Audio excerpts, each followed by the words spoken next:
ये सखी बड़ी ठंडा लगता हो, ऊपर से भूखो लागल बा। अरे हमरो लगता हो। अरे कुछ उपाय बा? चलो तो ओजे देखल जाई, घाट के किनारा कुछ मिलत होई हो। हाँ हाँ हाँ, चल चल चल।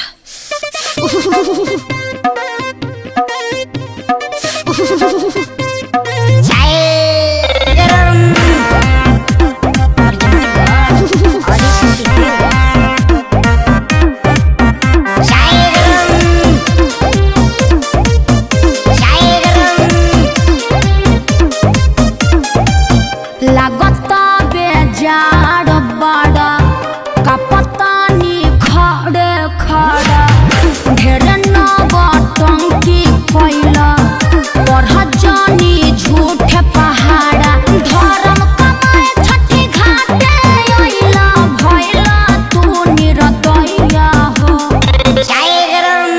अरे पहिले पिहे तिवैया तबे मिली तो हके चैया हो।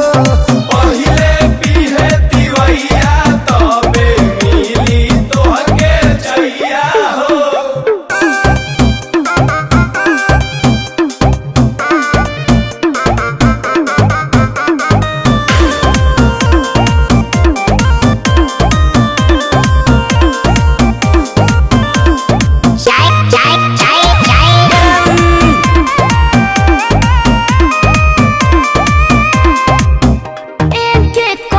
चाय खातिर करेला बवाल तू झूठा ही लगैले बाड़ा घाटे असटाल।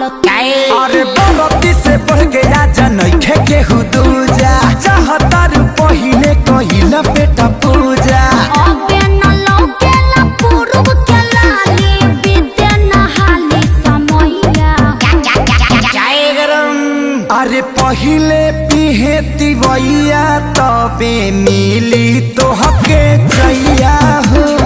पहिले पिहे तिवैया तबे मिली तो हके चैया हो।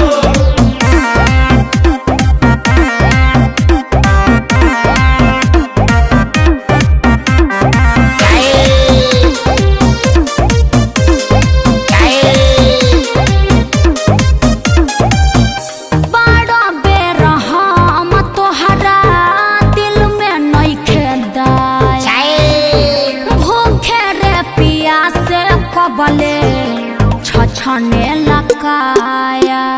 जिंद जनी धर तनी कर इंतजार हो, काहे भेजा चाट तारू कबेले हमार हो।